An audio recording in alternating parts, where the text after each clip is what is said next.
Mainz Cathedral. This is BlueBrixx set 106622.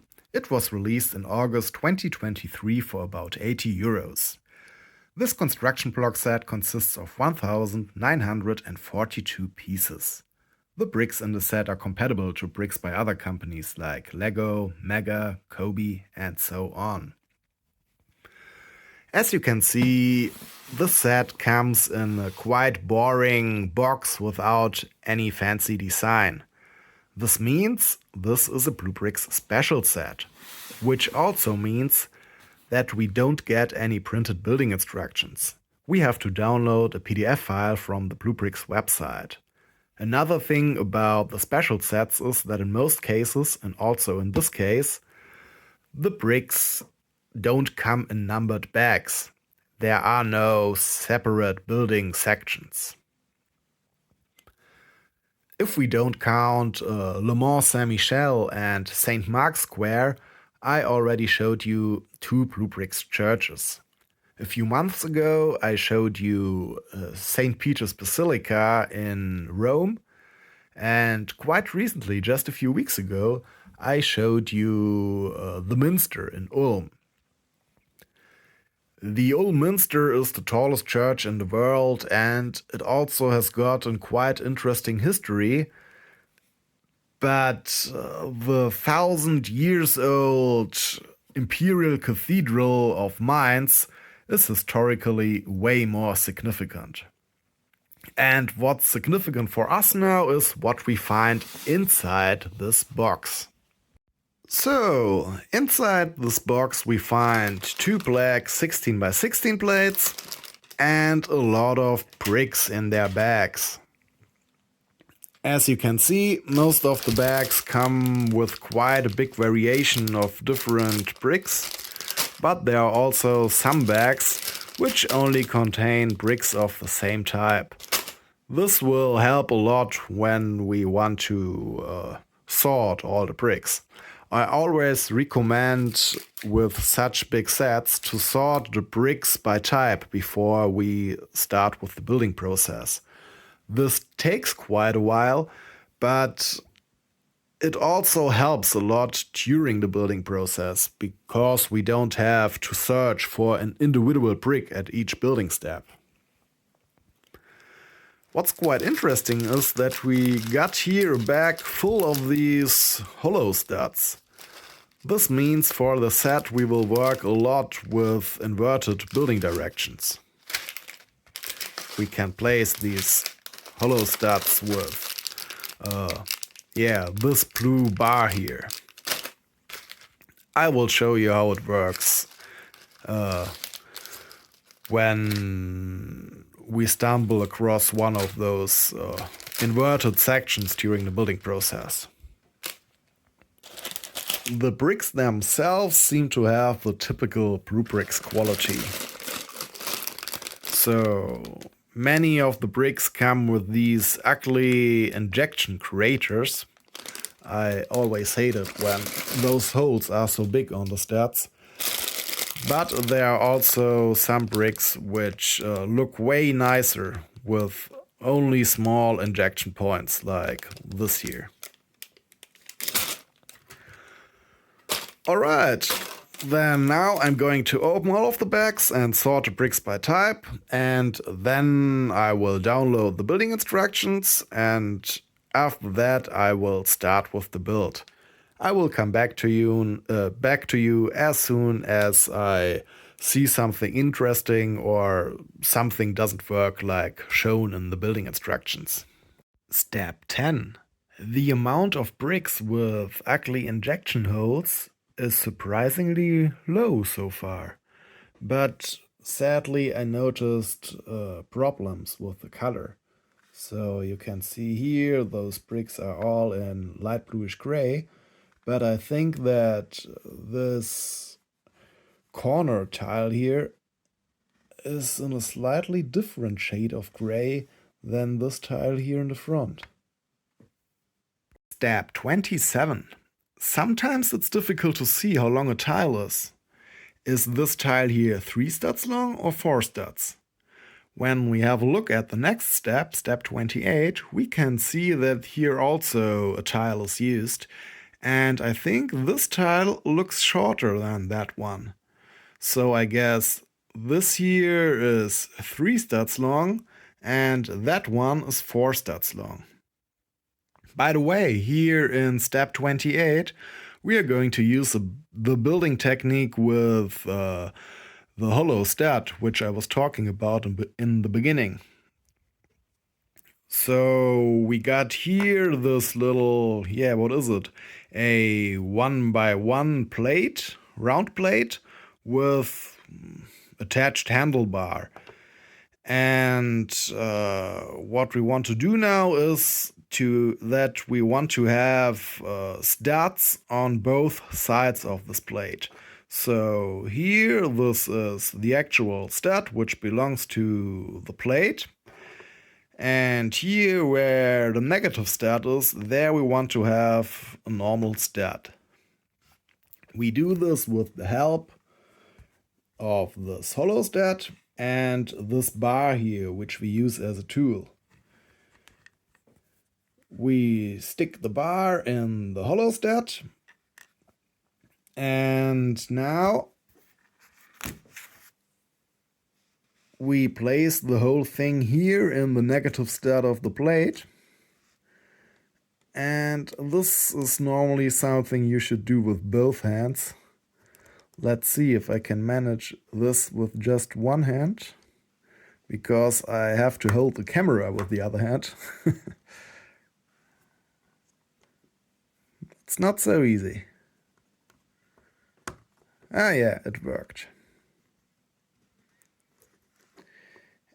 And yeah, what I do now is that I push down the hollow stud with a fingernail, and at the same time I pull off the tool. And when you have done this correctly, the hollow stud stays in the negative stud. And now we can simply place other stuff on top of the hollow stud. For example, a tile here. Step 70. I have interlocked quite a few bricks so far, and I have to say the brick quality is great. The only thing that I really dislike is that some of the bricks have these huge injection craters, but most of the bricks look totally fine. I think in the end, almost all of the studs are covered, so there are only very few studs visible, and I hope that the visible studs will have the more beautiful injection points, but we will see. Another thing about the bricks is that once more I see some differences in the color or in the colors, which should be the same color. It's a bit difficult to see here. What's this color called? Salmon, flash, I don't know, light flash, salmon. But you can see that some of the plates are lighter than others. This is not very visible, but when you look closely, you can clearly see it. Step 125. We have built this segment of the cathedral's facade, and now we want to connect it with the rest of the building. And we do this with the help of this stud here and this ring here. The ring gets interlocked with the stud here, and this is a technique I have never used before. I don't think that I have connected 2 bricks before with the help of a ring. That's interesting. And yeah, this stud gets connected with this negative stud here, which belongs to this plate with clip. The only thing I would do now a bit differently is that I would not connect the bar with the clip like shown in the instructions. I would place the clip here on this stud, and then when connecting the whole segment with the build, then connect the bar with the clip, because it's difficult to say how big this gap here has to be, and when you only can have to push down the bar from above, it's way easier. You don't need to know how huge the gap is. Well then, I'm going to connect this right now. Yes, it's way easier when you place the clip down here and interlock the bar with the clip later. You can see here we get this gap, and I didn't know how huge this gap has to be before I placed the whole thing. Step 132. Now it's time to connect the facade part of the opposite side with the building. And now we don't have a clip here. We just have to connect, those brick modifieds, this one and those two, with these bars, and also this stud here with this ring. And this is not so easy, I think, because as you can see, we already have built this front part of the building. Is it an apse? I'm not sure. And well, now of course this part here interferes with our facade bit. It would be easier if we had built this here first and added this part of the building later.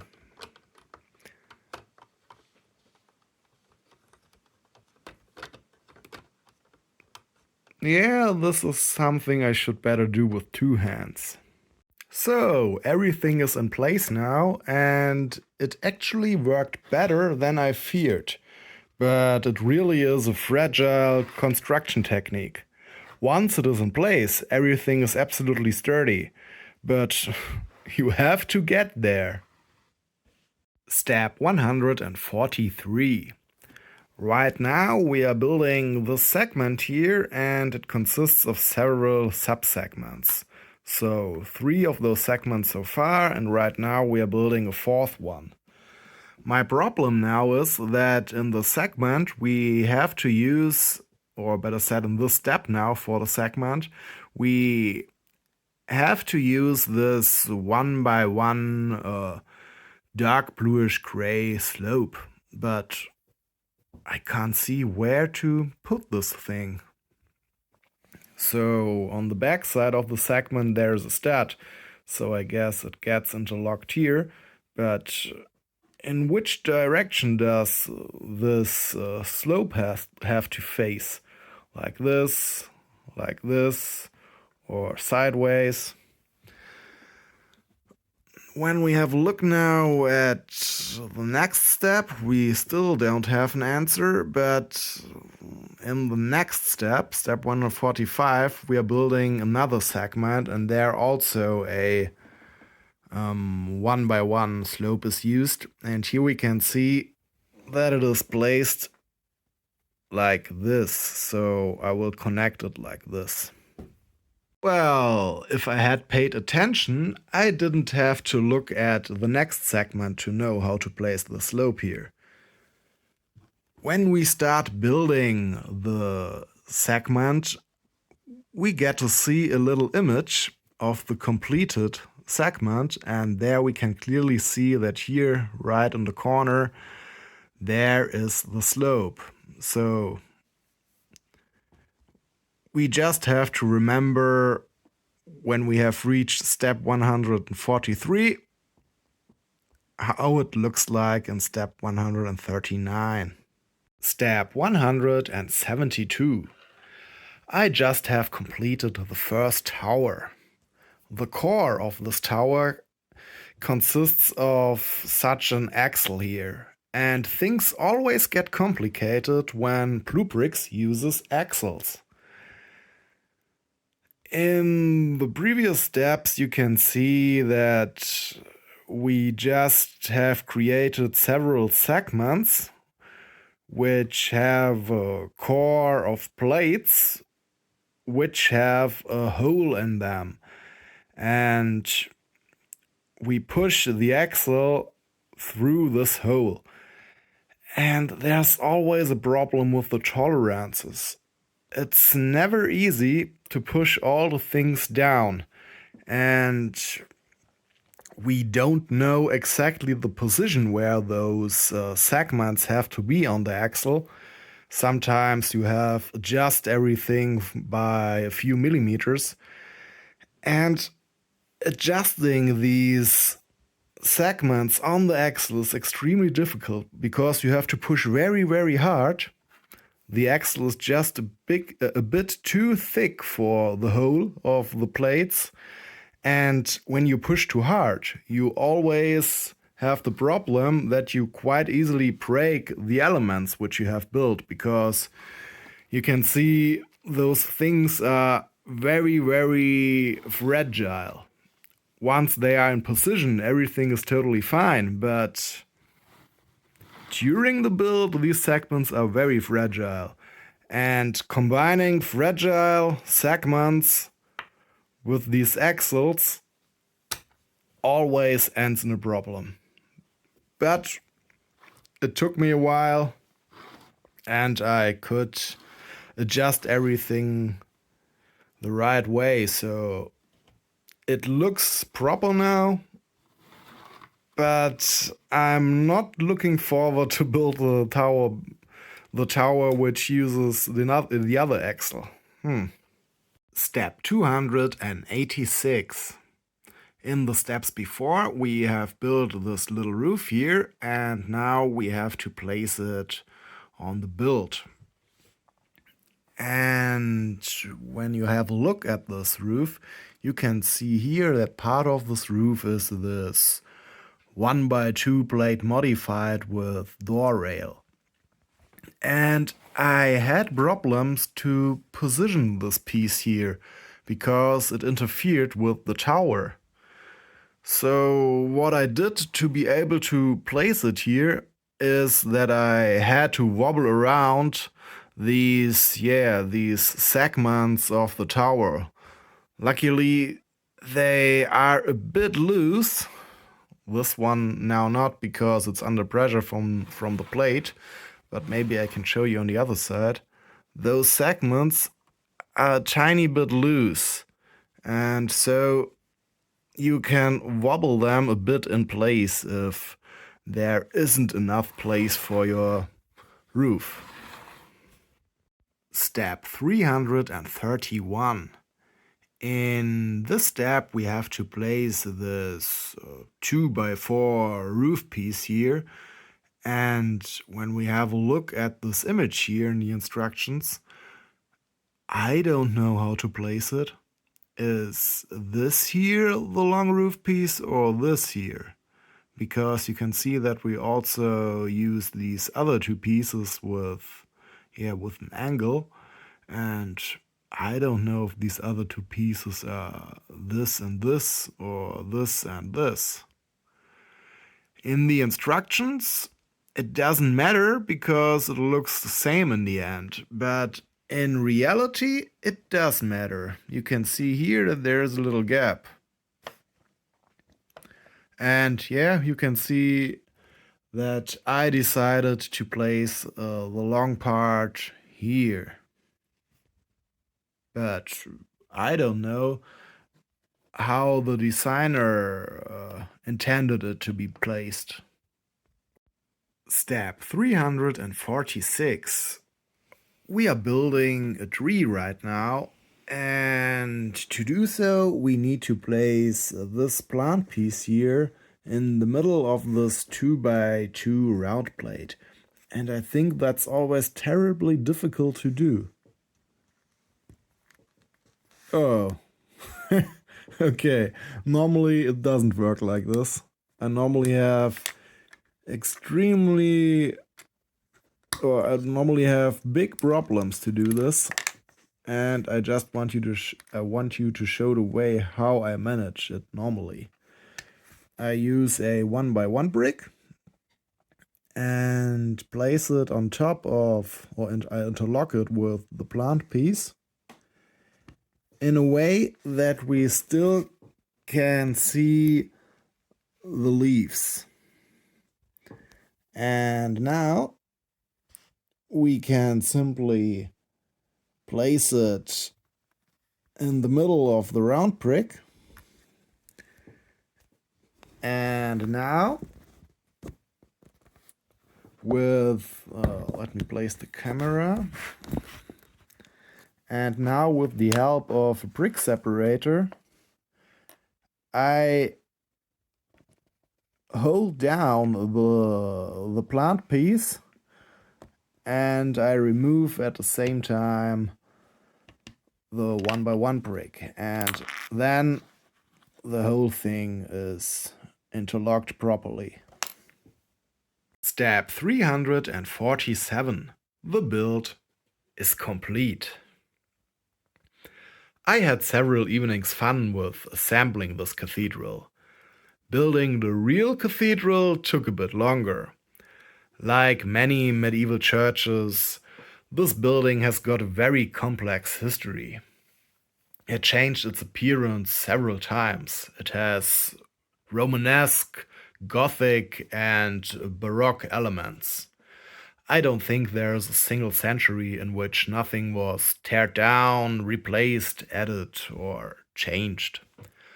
This cathedral endured 7 fires and many wars. The Mainz diocesan feud, the 30 Years' War, the 9 Years' War, the French Revolutionary Wars, the Napoleonic Wars, the First World War, and of course the Second World War, when Mainz was more or less erased from the map. It survived the revolting citizens of Mainz. It survived the Swedes. It survived imperial troops several times. It survived the French countless times. It survived the Prussians. And it survived the British. This church is not just any church. It used to be the see of the Archbishop of Mainz, one of the mightiest persons in the Middle Ages. Mainz had been the see of a bishop since at least the 4th century, when Mainz used to be the capital of the Roman province of Germania Superior. The most famous bishop of Mainz is none other than Saint Boniface. He himself was an archbishop, but Mainz only was a diocese. Under his direct successor, in the 8th century, the diocese became an archdiocese and the biggest ecclesiastical province north of the Alps. Parts of the gigantic area this archdiocese oversaw were, for example, the dioceses of Constance, Strasbourg, Hildesheim, Augsburg, Brandenburg, and Prague. A few centuries after Boniface, the Archbishop of Mainz was not only the empire's highest clergyman, but also became the Arch-Chancellor of Germany, the guy who led the royal election. And most of these German kings became emperors, so the Archbishop of Mainz was second only to the emperor. He was the empire's highest clergyman and also the prince of the highest rank, who ruled as secular prince-elector over the electorate of Mainz, his archbishopric. The Archbishop of Mainz had this position until Napoleon came along. With him, the Holy Roman Empire stopped to exist, and the Archdiocese of Mainz was downgraded to a simple diocese. The first Archbishop of Mainz, who became Archchancellor in the 10th century, decided to build a new, bigger cathedral on an area which wasn't used for building since Roman or Frankish times, close to the old cathedral. And this is how our cathedral here came into existence. After the building had been completed, it immediately burned down and had to be rebuilt. The cathedral probably looked like this, with a smaller church in front, which was connected to the main building through colonnades. The cathedral burned down once more, and Emperor Henry IV ordered to rebuild it. You know, the excommunicated emperor from the investiture controversy who had to go to the Pope in Canossa. The building got damaged again, and they kept changing and adding stuff until it looked like this in the 13th century. In the next centuries, they kept on changing and replacing things until the cathedral looked like this in the 15th century. A few fires and several remodelings of the towers later, the cathedral looked like it does today. Well now, this is a huge simplification of the building history, and there were many more steps in between, but I think this should give you a good overview. In its history, Mainz Cathedral saw many interesting events. Here, Emperor Barbarossa announced his support for the Third Crusade, and also his sons received here the accolade through him. The festivities held for this occasion are said to be the biggest party of the Middle Ages. The cathedral also was used for coronations. I think this is the reason why it was built in the first place. Empress Matilda was crowned here, for example. You probably know her if you are familiar with English history. I guess the most famous person today who was crowned here was Emperor Frederick II. Well, enough of this history lesson. Let's have a look now at our model and see what we can recognize. Sadly, it seems that I have never taken a photo of this building. At least I couldn't find anything in my collection. So you just have to believe me when I say that this model comes really very close to the original building. What we see is, of course, the huge tower and the main nave. Down here, there is the main entrance. It's not too detailed, but it's quite okay with the window here up on the left and the gate here on the right. Here is the west choir, which houses the main altar. Sadly, the statue of Saint Martin on its horse isn't shown here. It normally sits on, here on top of this roof. Attached to the choir is the sacristy. And of course, the two west towers. To this day, the cathedral still is surrounded by many buildings. And here you can see one of those buildings. It's cut off here. Normally, I think it's a bit U-shaped, so it would go like this. And then there are a lot more buildings attached to it, which, goes around here. It continues. And I think here, on the other side, there we also can see one of those buildings. It's cut off. The buildings would continue here in this direction. And also on the side is the east choir with its towers. I think this little building here really is that small. In reality, it's only connected with a little gate to the next buildings, which go in this direction, I think. Sadly, the cloister here is missing. You can see that it's cut off. And also the garden, which is surrounded by the cloister, is only hinted here.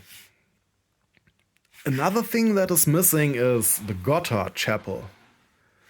It's, supposed to be here normally. I don't know why they didn't include it. It's actually a part which belongs to the cathedral. But well, I think designer Anton has done a great job. Like always, this model really looks beautiful. I especially like the little west towers here with their baroque tops and how these binoculars here are used. That's cool. The upper part of the main tower looks a bit unrecognizable, and you can't really see many Romanesque details in this model. But I think this is impossible to recreate in this small scale and with only construction blocks. The only thing that really is annoying is that the cloister and the Gotthard Chapel are missing. The bricks used in the set are of good quality. I only don't like about them that in the eastern part of the building you can see studs with very ugly injection marks, like here, up here, and on the tree.